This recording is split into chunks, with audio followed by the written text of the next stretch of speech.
आखिर ऐसा क्या हुआ कि इसरो के साइंटिस्ट ने डिसाइड किया या तो वो रिजाइन कर देंगे, नहीं तो वो अर्ली रिटायरमेंट ले लेंगे। शायद आपको लग रहा होगा कि ये बात जो है वो रेजिग्नेशंस के बारे में है, पर ऐसा नहीं है। ये बात है कि कैसे इंडिया का स्पेस सेक्टर इवॉल्व हो रहा है। ये अब सिर्फ गवर्नमेंट मोनोपोली का नहीं रह गया है, बल्कि यहाँ पे प्राइवेट प्लेयर्स भी एग्जिस्ट करते हैं और ये इम्पैक्ट उसी प्राइवेट प्लेयर्स के एग्जिस्टेंस का है। Hello everyone, welcome to Vajiram and Ravi. My name is Shubhangi Singh और आज के सेशन में हम इन डिटेल समझने वाले हैं कि ये इसरो के साइंटिस्ट जो हैं, जो कि स्पेशल मिशन जैसे कि गगनयान, स्पेस डेस्क, इन सब को छोड़ के रिजाइन करके या रिटायरमेंट लेके जा रहे हैं, इससे क्या कंसर्न्स रेज होते हैं, आखिरकार ऐसा हो क्यों रहा है और मोस्ट इंपॉर्टेंटली ये सही कैसे हो सकता है। तो सबसे पहले स्टार्ट करने के लिए ये समझते हैं कि आखिरकार हुआ क्या है। तो अभी हमें देखने को मिल रहा है कि इसरो के मेजर प्रोजेक्ट्स की अगर हम बात करें और स्पेशली दो मेजर सेंटर्स पे, विक्रम साराभाई स्पेस सेंटर पे और साथ ही साथ UR राव सैटेलाइट सेंटर से, हमें ज़्यादा रेजिग्नेशंस और अर्ली रिटायरमेंट्स देखने को मिल रहे हैं और नंबर्स जो हैं वो 100 से ज़्यादा हैं। अब यहाँ पर जैसे ही ये इंसिडेंट हुआ, गवर्नमेंट को लगा कि हमारे इंपॉर्टेंट प्रोजेक्ट्स जो हैं वो खतरे में हैं और इसी वजह से तुरंत डिपार्टमेंट ऑफ स्पेस जो है उन्होंने कुछ कड़े आदेश दिए हैं ताकि ये जो एक्सोडस है, जो यहाँ से अचानक से इतने नंबर्स में रेजिग्नेशंस आ रहे हैं और अर्ली रिटायरमेंट हो रहे हैं, इन्हें रोका जा सके।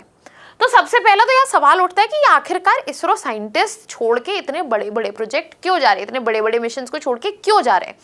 तो यहाँ पे हमें यह समझना होगा कि दो तरीके के फैक्टर्स जो हैं वो प्रेजेंट हैं।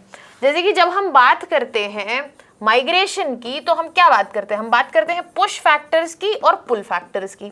तो सिमिलरली इस माइग्रेशन में भी जो साइंटिस्ट का माइग्रेशन हो रहा है उसमें भी पुश फैक्टर्स और पुल फैक्टर्स हैं। तो आप मुझे कमेंट सेक्शन में, मैं रीजन समझाती हूँ, आप मुझे कमेंट सेक्शन में बताइएगा कि पुश फैक्टर्स कौन से हैं और पुल फैक्टर्स कौन से हैं। तो सबसे पहला एक बड़ा रीजन यहाँ पे क्या है कि अगर हम किसी एक पब्लिक सेक्टर के साइंटिस्ट की बात करें तो उनके लिए फ्लेक्सिबिलिटी वर्क आवर की बहुत लिमिटेड है, करियर प्रोग्रेशन जो है वो बहुत लिमिटेड है, सैलरी का रेस जो है लिमिटेड है और साथ ही साथ हम स्टॉक ऑप्शन, ओनरशिप ऑप्शन नहीं सोच सकते हैं। बट यहीं पे अगर आप प्राइवेट एंटिटी की बात करें तो वो एक साइंटिस्ट को ये सब ऑफर कर सकती है, better salary, better opportunity, leadership role दे सकती है, फ्लेक्सिबल वर्किंग आवर्स दे सकती है, इंक्रीमेंट्स दे सकती है, ईसॉप्स जो कि स्टॉक ऑप्शन है, ओनरशिप उसका ऑप्शन दे सकती है। तो अगर आपको कहीं बेटर अपॉर्चुनिटी मिलेगी तो एज एन इंडिविजुअल आप कहाँ जाएंगे, जहाँ पे आपको और बेहतर अपॉर्चुनिटी मिलेगी। तो यहाँ पे साइंटिस्ट जो हैं देख पा रहे हैं, क्योंकि प्राइवेट सेक्टर स्पेशली आफ्टर 2020 के जो रिफॉर्म्स लाए गए हैं स्पेस सेक्टर में, जैसे प्राइवेट प्लेयर्स को एंट्री दी गई है, उसके बाद ये अपॉर्चुनिटीज, ये ऑप्शन जो हैं ये अवेलेबल है साइंटिस्ट के पास और उसी ऑप्शन को यूज कर रहे हैं साइंटिस्ट। सेकेंड रीजन यहाँ पे आता है कि कैसे प्राइवेट प्लेयर्स का नंबर बढ़ गया है। ये जो रीज़न है ये इसीलिए एग्जिस्ट कर रहा है कि प्राइवेट सेक्टर जो है स्पेस में इंक्रीज हुआ है, प्लेयर्स बढ़े हैं। ये क्यों बढ़ा है, क्योंकि जैसा कि मैंने कहा 2020 में स्पेस सेक्टर रिफॉर्म्स आए थे प्राइवेट प्लेयर्स को एंटर करवाने के लिए और इस वजह से ये कंपनीज सिर्फ खड़ी नहीं हो रही हैं, बन नहीं रही हैं, रैपिडली एक्सपैंड कर रही हैं। रैपिडली एक्सपैंड कर रही हैं तो ये अपॉर्चुनिटीज़ भी दे पा रही हैं, इनके पास वैकेंसीज भी हैं और ये क्रिएट हो रहा है। अब आता है थर्ड फैक्टर जो कि इंटरनल फैक्टर है इसरो के लिए, या फिर हम पब्लिक एंटिटीज की बात करें स्पेस सेक्टर में। यहाँ पे कुछ इश्यूज जो हैं मिशंस में, जैसे हमने बार बार बोला कि बड़े मिशंस के साइंटिस्ट गए हैं, तो इन्हीं सारे आप बड़े मिशंस को देखिए तो इनकी टाइमलाइन जो है डिलेड चल रही है। चाहे वो गगनयान हो, चाहे वो चंद्रयान 3 हो, चाहे वो भारत का अपना स्पेस स्टेशन हो। डिलेड मिशन का मतलब सिर्फ ये नहीं होता है कि आज मिशन होना था और परसों होगा। मिशन का, डिलेड मिशन का मतलब है कि साइंटिस्ट का जो जज्बा है, जो पैशन है, वो होल्ड पे रहेगा। उनका रिजल्ट जो है वो एक क्वेश्चनेबल पोजीशन में, उनकी फंडिंग का पता नहीं आगे क्या होगा। इसके अलावा करियर प्रोग्रेशन जो है वो बहुत स्लो है। डिलेड मिशन तो है ही है, डिसीजन मेकिंग बहुत स्लो है, लर्निंग कर्व जो है वो लिमिटेड है। तो इन वजहों से हमें क्या देखने को मिला कि साइंटिस्ट जो है बेटर अपॉर्चुनिटीज, बेटर ऑप्शन देख रहे थे। पहले उनके पास ऑप्शन ही नहीं था क्योंकि गवर्नमेंट मोनोपोली थी, स्पेस सेक्टर मतलब इसरो, बात खत्म। बट अब ऐसा नहीं रह गया।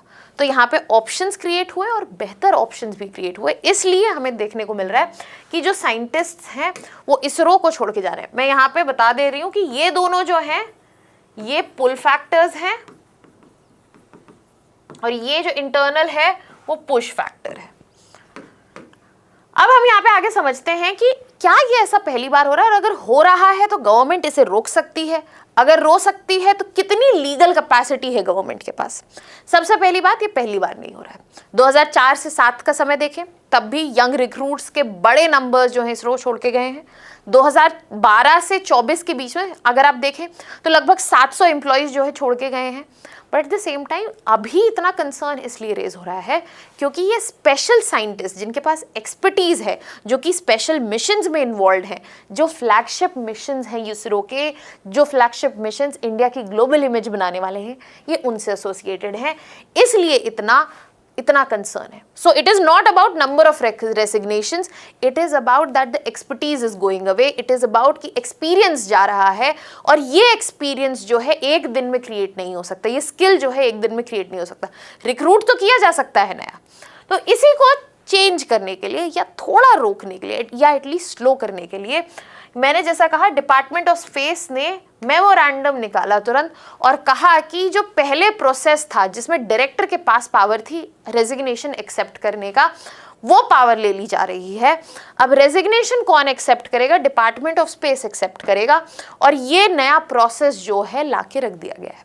बट ये प्रोसेस जो है प्रॉब्लम सॉल्व नहीं करेगा, प्रॉब्लम को डिले कर सकता है। अप्रूवल में टाइम लग सकता है, किसी को रेजिग्नेशन देने में, अर्ली रिटायरमेंट मिलने में टाइम लग सकता है, लेकिन जब तक ये प्रॉब्लम्स जो हैं जो साइंटिस्ट फेस कर रहे हैं वो ठीक नहीं होंगी, तब तक ये एक्सोडस जो है उसके नंबर आगे पीछे हो सकते हैं, कभी बहुत बड़ा भी हो सकता है।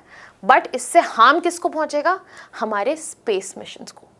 हमारे स्पेस मिशंस जिनकी डिले टाइमलाइन चल रही है वो और भी ज़्यादा डिले हो सकते हैं, और यहाँ पर जो हमारी इंस्टीट्यूशनल मेमोरी है जो कि स्किल से, एक्सपीरियंस से, ईयर्स ऑफ एक्सपीरियंस से बनती है, वो कॉम्प्रोमाइज होगी। So the question here is कि अब किया क्या जाए, अब यहाँ पर कर क्या सकते हैं? तो अगर कुछ चेंज करना है तो सबसे पहले तो ये रिकॉग्नाइज करना पड़ेगा कि समय बदल गया है, गवर्नमेंट मोनोपोली जा चुकी है। We are looking at a time जहां पर पब्लिक और प्राइवेट एंटरप्राइजेस दोनों एग्जिस्ट करते हैं, और अगर प्राइवेट एंटरप्राइजेस से compete करना है तो उनके जैसे इंसेंटिव्स, उनके जैसे salary structures, opportunities, flexibility without compromising on the national cause, ये पब्लिक एंटिटीज को देनी पड़ेंगी। ये बिल्कुल वैसा समय है जो हमने 1991 में देखा था, जब प्राइवेट कंपनीज आई तो पब्लिक कंपनीज ने प्रॉफिट करना शुरू कर दिया, नहीं तो बंद हो गई। तो similarly this is the time for the public space sector to perform, to outperform, to stay in the game. Otherwise ये प्रॉब्लम्स जो हैं हमें आने वाले समय में और ज़्यादा बढ़ती हुई दिखेंगी। Now what are your thoughts on this, आप मुझे कमेंट सेक्शन में बताइए। साथ ही साथ डिटेल्ड पीडीएफ नोट्स जो हैं आपको पिन्ड कमेंट में मिल जाएंगे। यहाँ पे है आपके लिए एक प्रिलिम्स प्रैक्टिस क्वेश्चन, इसका आंसर आप मुझे कमेंट सेक्शन में बताइए। That was all from my side. आपको और भी कोई डाउट्स हैं तो आप मुझे कमेंट सेक्शन में बता सकते हैं। Thank you so much.